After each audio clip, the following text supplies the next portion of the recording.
सभी को नमस्ते, मेरा नाम है रूही चैनल। -70 डिग्री सेल्सियस से भी नीचे जाता है। ये रशिया के साइबेरिया में स्थित है। हम सबसे ठंडे मौसम में सबसे ठंडी जगह पर जा रहे हैं रूम में जाने के लिए। यहाँ पर घर के कमरे को रेफ्रिजरेटर की तरह इस्तेमाल किया जाता है। दूसरे शब्दों में कहा जाए तो घर के किसी एक कमरे को कभी भी गर्म नहीं किया जाता है और उसमें बाहर जितनी ही ठंडक रहती है। इस तरह ये एक बड़े रेफ्रिजरेटर में बदल जाता है जिसमें बिजली खर्च नहीं होती है।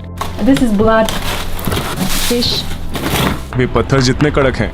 Here are the vegetables that we planted. Heart, intestines.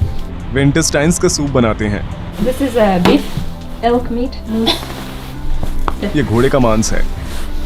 जैसे ही आप घर में एंटर होंगे, रेफ्रिजरेटर रूम आपका स्वागत करता है और फिर आप लिविंग एरिया में एंटर करते हैं। इस कमरे का टेम्परेचर कितना है? It's the same as outside. It's -45, I think. शमनवाद, जिसे ज्यादातर पूर्व इस्लामी तुर्क समुदायों में देखा गया था, वे अभी भी याकूतिया में बहुत आम है। It's made of horse tail. Yeah, this is against bad spirits. वे पहले इस तरह मछली को छीलते हैं, फिर वे इसे टुकड़ों में काट कर कभी कभी कच्चा खाते हैं या कभी कभी जमा कर खाते हैं। ये यहाँ का कल्चर है। क्या मैं ये खा सकती हूँ?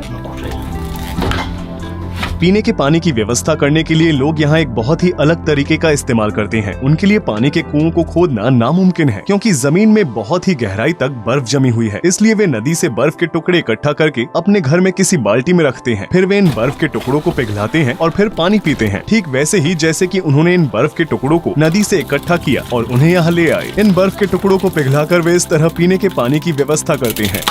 It's not the foggiest days. Today is not foggy actually.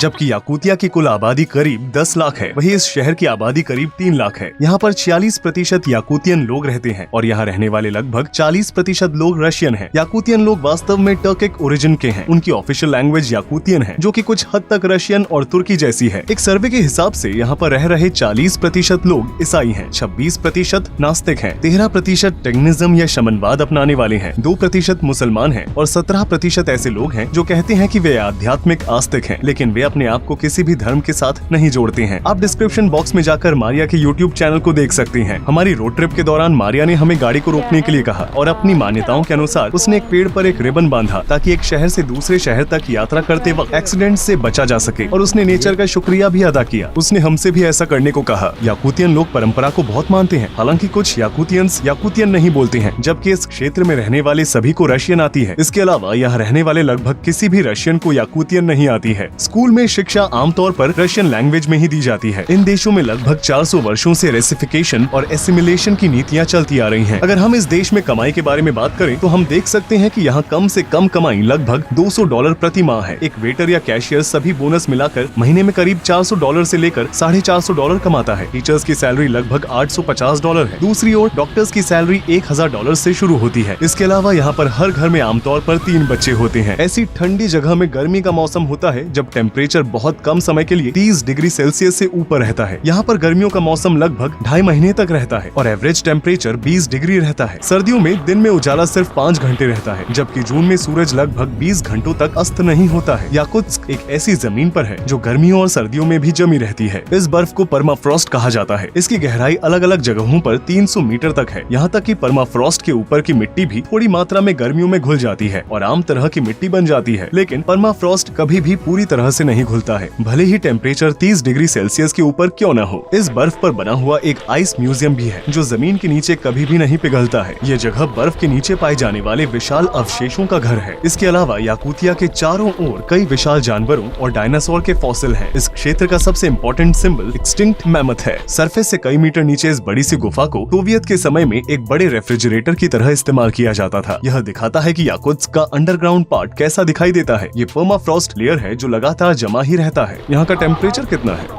In winter it's -8, in summer -5, so this ice doesn't melt. In summer people come here in t-shirts, like dress and go inside. In winter it's just other stories. Colder outside, -50 degrees below zero, and inside is warmer, only -8 degrees. And all these ice crystals are made of our breath. Our breath becomes crystals. So the cave will remember you. We believe that when it's getting colder in Yakutia, the bull is coming. The bull brought here the cold. riding the bus. Sometimes I hear people talking between each other. Oh, the bull is going to die soon. Falling down. Spring is coming. Bull of winter is dying. All ice sculptures are made by local people. For example, this little bear was made during half an hour, 30 minutes. Yakutian girl, Yakutian bride. She has beautiful silver jewelry.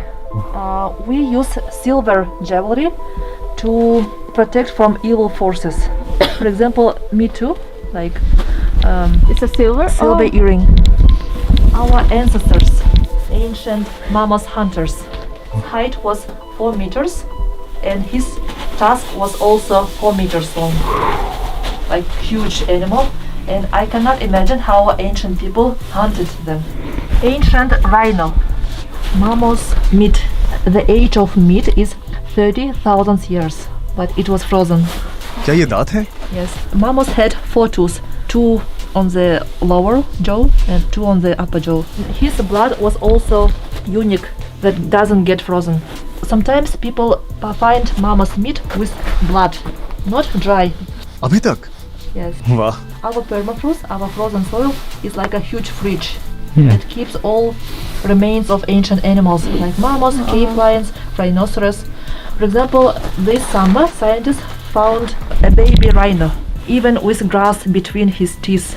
क्योंकि ये खराब नहीं हुआ है, अगर हम इसे किसी गर्म जगह पर ले जाएं और इसे पकाएं, तो क्या इसे खाया जा सकता है? Nowadays, animals like wolves and bears sometimes eat mammoth meat.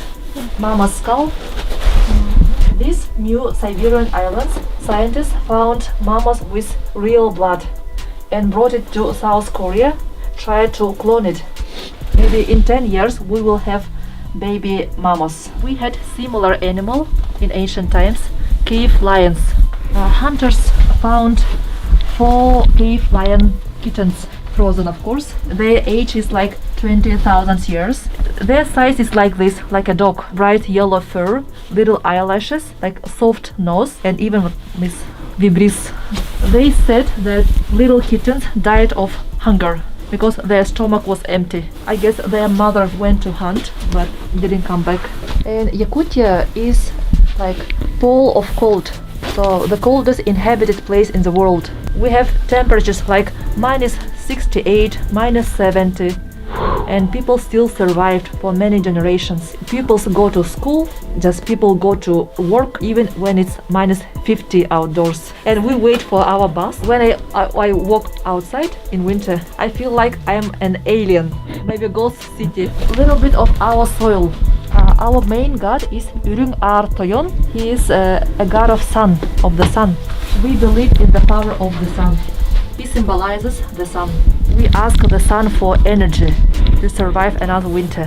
आमतौर पर इन जमी हुई जमीन पर एग्रीकल्चर मुमकिन नहीं है। यहाँ पर केवल 1% जमीन ही एग्रीकल्चर के लिए उपयुक्त है और उसका भी इस्तेमाल सिर्फ गर्मियों में ही किया जा सकता है। याकूत भाषा में फल के लिए कोई उपयुक्त शब्द नहीं है, इसलिए वे इसके बजाय रशियन वर्ड का इस्तेमाल करते हैं। क्योंकि फल और सब्जियों को दूसरे देशों से मंगवाया जाता है, इसलिए वे काफी महंगी होती हैं। यहाँ पर हिरन के फर वाले जूते भी बेचे जाते हैं। हेलो हम अब फ्रेश मार्केट में पहुँच चुके हैं। जैसा कि आप देख सकते हैं, यहाँ पर मछलियाँ जमी हुई हैं। लोग उन्हें काट कर उस पर नमक लगाते हैं और फिर उन्हें खा जाते हैं। ये पैर पिक्के हैं, ये भी जमे हुए हैं। यहाँ पर बतख और खरगोश भी हैं। मुझे नहीं पता कि यहाँ के लोग इन्हें कैसे खाते होंगे, लेकिन उन्हें भी जमा हुआ ही बेचा जाता है। हेलो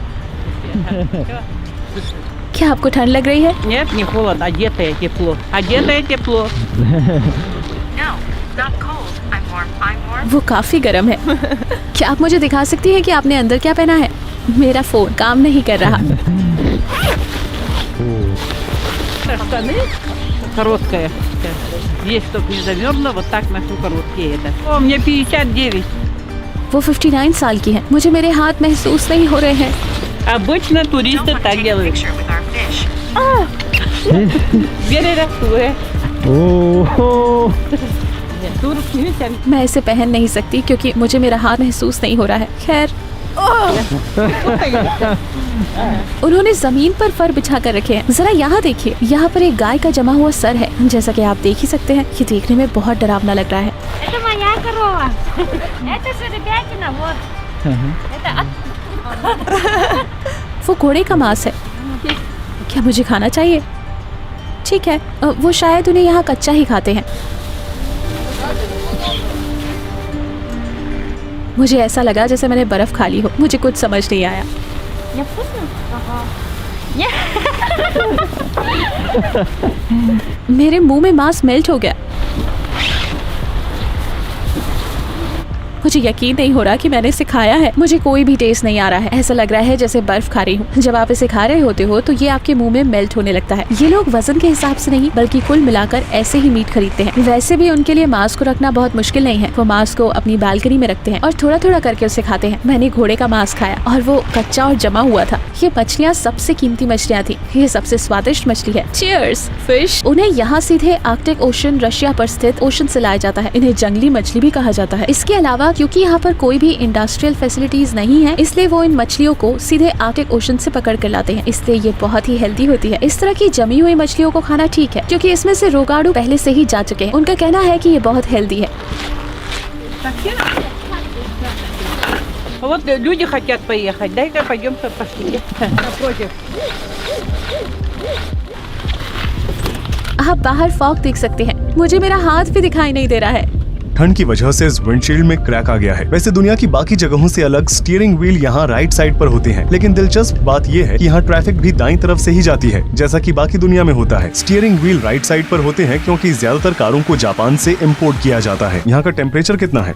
मौसम 45 डिग्री। यहाँ पर हर एरिया में नेचुरल गैस बर्निंग सेंटर्स हैं। आप जो यहाँ पाइप्स देख रहे हैं उनके जरिए बिल्डिंग्स में ऊर्जा भेजी जाती है, इसलिए यहाँ पर नेचुरल गैस के बिल ज्यादा नहीं आते हैं। बिल लगभग $20 प्रति माह आता है। इन पाइप्स को जमीन के ऊपर बनाने की वजह ये है कि अंडरग्राउंड पूरी तरह से जमा हुआ है। सड़कों पर जो स्टैचू बने हुए हैं उन्हें बर्फ से बनाया गया है क्योंकि वे पिघलती नहीं है। यहाँ पर फर की कीमत हजारों $1,000 से शुरू होती है। यंगस्टर्स आमतौर पर मोटे जैकेट्स पहनना पसंद करते हैं। जो लोग इसे खरीद सकते हैं वे सिर से पैर तक फर पहनते हैं। यहाँ तक कि उनके अंडरवियर भी ऊन या मोहेयर से बने हुए होते हैं। यहाँ पर एक जगह से दूसरी जगह पैदल जाना नामुमकिन है। अगर आप पैदल जाना ही चाहते हैं तो आप कहीं भी जा सकते हैं जो 20 मिनट की दूरी पर हो, लेकिन आपको वहाँ पहुँचने में 1 घंटे का समय लगेगा। आपको किराने की दुकान जैसी जगह पर रुकना चाहिए और हर 5 मिनट में अपने आप को गर्म रखना चाहिए। इसलिए यहाँ पर टैक्सी का इस्तेमाल करना बहुत आम है, भले ही कम दूरी पर क्यों न जाना हो। लोगों की आर्थिक स्थिति को देखते हुए टैक्सियाँ काफी सस्ती है। दूसरी ओर अर्बन पब्लिक ट्रांसपोर्टेशन पुरानी जापानी कारों द्वारा किया जाता है। उस 2000 किलोमीटर वाली सड़कों पर जिसे सोवियत रूस के समय में साइबेरिया जेलों में रहने वाले कैदियों ने बनाया था। देश में रहने वाले कुछ जानवरों में से एक है याकूतियन घोड़ा, लेकिन ये घोड़े आम घोड़ों के कंपैरिजन में काफी अलग हैं। फिजिकली वे छोटे होते हैं और उनके फर बहुत मोटे होते हैं। वे जंगली हैं और पूरी सर्दियों के दौरान आसानी से अपना जीवन व्यतीत कर सकते हैं। यहाँ तक कि वे अपने पैरों की मदद से जमी हुई बर्फ को तोड़कर पानी भी पी सकते हैं। याकूतिया में लगभग 7 लाख नदियाँ और 8 लाख लेक्स हैं। याकूतिया का कुल सरफेस एरिया रशिया का लगभग 1/5 है और अमेरिका का 1/3 है। ये रशिया में स्थित दुनिया का सबसे बड़ा ऑटोनोमस रिपब्लिक है और इसका लगभग 40% लैंड आर्कटिक सर्कल में स्थित है और वहाँ जाने के लिए रशियन वीजा लेना पड़ता है। कैपिटल सिटी जो कि दुनिया की सबसे ठंडी सिटी है वो है याकुत्स्क। हर साल विदेश से लगभग 2000 विजिटर्स याकुत्स्क आते हैं। वे ज्यादातर यहाँ घूमने नहीं बल्कि बिजनेस के सिलसिले से आते हैं। याकुतिया को रशिया का खजाना कहा जाता है। नेचुरल रिसोर्सेज के मामले में ये दुनिया के सबसे अमीर क्षेत्रों में से एक है। याकुत्स्क कैपिटल को लीना रिवर साइड पर एक पोर्ट सिटी के रूप में स्थापित किया गया था और समय के साथ साथ अपने भरपूर अंडरग्राउंड रिसोर्सेज की वजह से ये कमर्शियल सेंटर में विकसित हो गया है। इस क्षेत्र में डायमंड, गोल्ड, रूबी, गैस, कोल, सिल्वर और कॉपर जैसे नेचुरल रिसोर्सेज निकाले जाते हैं और पूरी दुनिया के डायमंड रिजर्व का 20% और पीरियोडिक टेबल के सभी एलिमेंट्स इस लैंड पर पाए जाते हैं। इसके अलावा रशिया की 40% गोल्ड माइंस याकुतिया में स्थित है। यहाँ के एक लेजेंड का कहना है कि जब भगवान नेचुरल रिसोर्सेज को दुनिया भर में बांटने याकुत्स्क आए थे तो ठंड की वजह से उनके हाथ कांप रहे थे और उन्होंने गलती से सभी एलिमेंट्स को इस जमीन पर गिरा दिया। आखिरकार हम याकुत्स्क डॉक्यूमेंट्री सीरीज के अंत तक आ ही गए। ये चौथा और आखिरी एपिसोड था। अगर आपने पहले के 3 एपिसोड्स नहीं देखे हैं तो देखने के लिए यहाँ क्लिक करें। मैं मारिया को भी धन्यवाद देना चाहूंगा जिसने इस जर्नी में हमारी मदद की। उसका भी एक YouTube चैनल है। आप उसके वीडियो और उसका चैनल लाइफ इन याकुटिया देखने के लिए यहाँ क्लिक कर सकते हैं। साथ ही मेरे चैनल को भी सब्सक्राइब करें। वीडियो देखने के लिए धन्यवाद। आपसे मिलूंगा अपनी अगली डॉक्यूमेंट्री में। रूही चैनल यहाँ पर था।